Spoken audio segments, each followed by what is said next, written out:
Oi, gente, vamos lá para Marcos 15, que o Senhor nos conduza nesse estudo e Ele possa falar aos nossos corações, que a gente possa sentir a presença do Deus vivo, que a gente possa sentir a presença de Jesus no nosso meio. Pai, que o Senhor fale conosco, Pai, através dessa leitura, nos ensina a ser como Jesus, obediente, nos ensina a ser como Jesus, amável. Jesus foi tão perfeito, Pai. Ele é o nosso modelo perfeito. Deus nos ajude a sermos transformadas pelo Senhor. Todos os dias da nossa vida sermos aperfeiçoadas por Ti, Pai. Essa é a minha oração em nome de Jesus. Amém. Vamos lá? Deixa eu só acertar aqui, que eu acho meio tortinho. Então, agora é 15, né? Aqui estava dizendo que Jesus ele foi entregue aos chefes dos sacerdotes, né? E eles chegaram a uma decisão, eles levaram Jesus e entregaram a Pilatos. O que acontece aqui? Quando Jesus fala que ele é o Filho de Deus, né, assume lá no Sinédrio, aí eles falam que Jesus estava blasfemando e falam assim, agora nós temos motivo de condenar ele à morte porque ele blasfemou. Só que isso era para os judeus, porque para os judeus isso era um crime de pena de morte mesmo falar essa blasfêmia. Porém, eles levaram para Pilatos, e Pilatos era romano.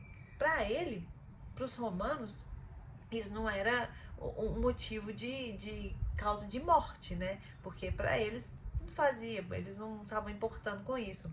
Era outra cultura, enfim. Só que aí eles levaram para Pilatos e, e Pilatos perguntou para ele, né?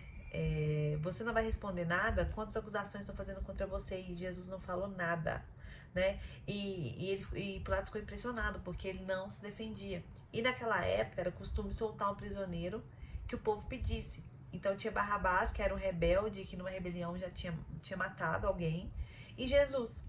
E a multidão, quando Pilatos perguntou, o que vocês querem que eu solte? O rei dos judeus?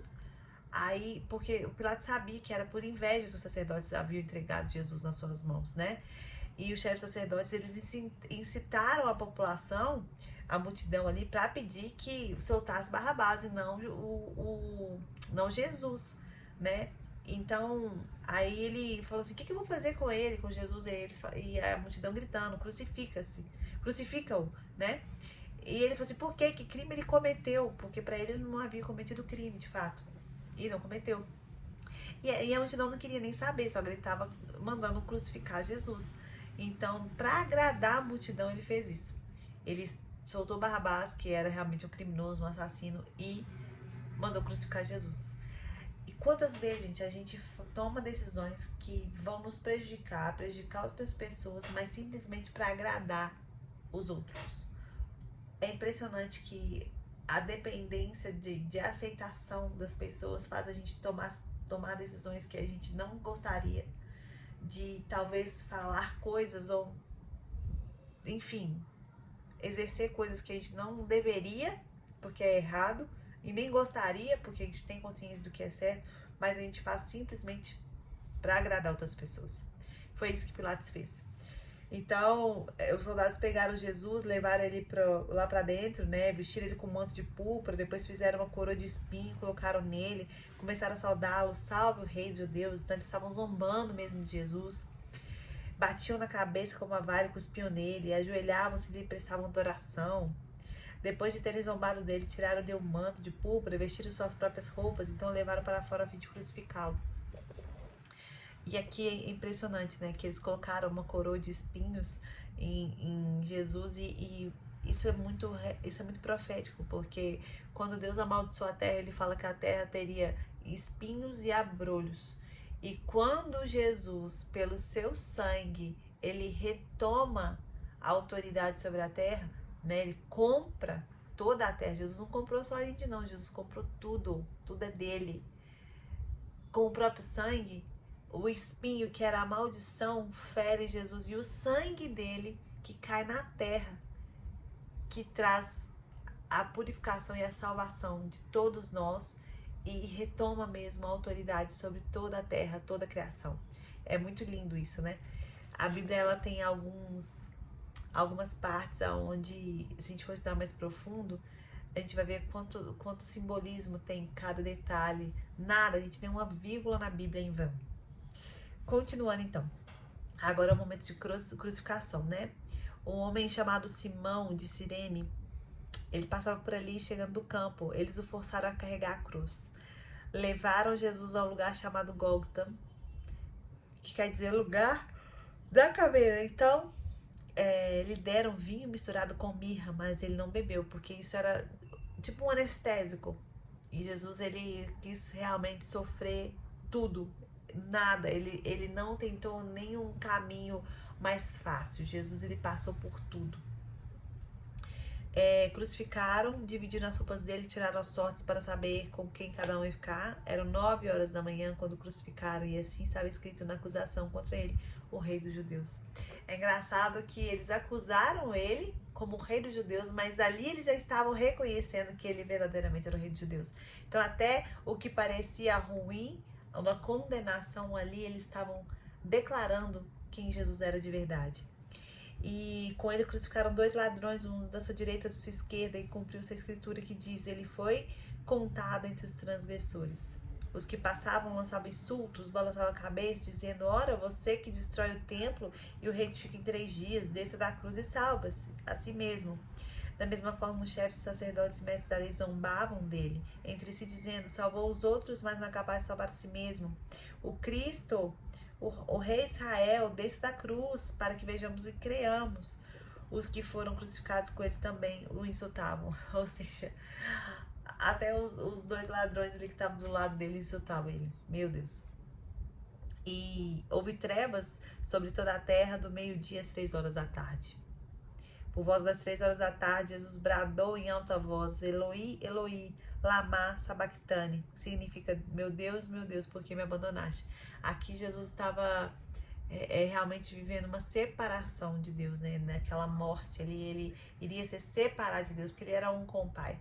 Nesse momento só de morte, ele teve a separação, por isso ele se sentiu abandonado pelo Pai, porque ele não tinha mais a conexão com o Pai nesse momento.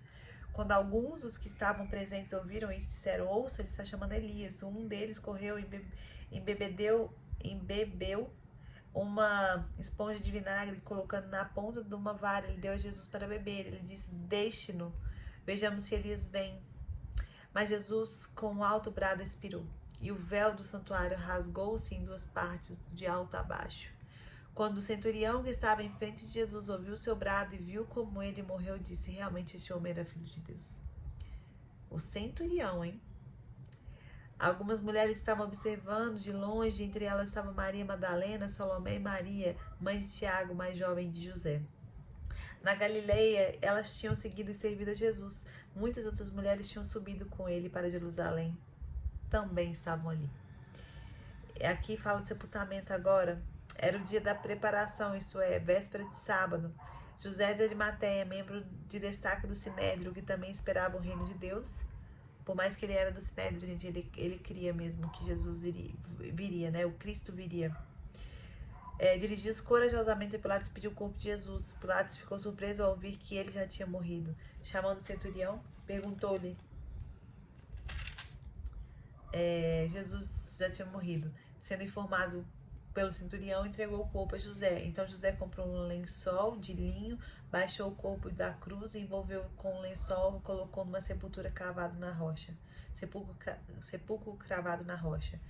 Depois fez rolar uma pedra sobre a entrada do sepulcro. Maria Madalena e Maria, mãe de José, viram onde ele fora colocado.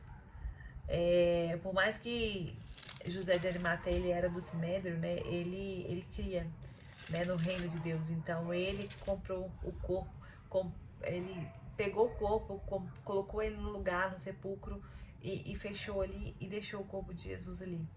Então as mulheres estavam vendo, né, onde que Jesus foi enterrado.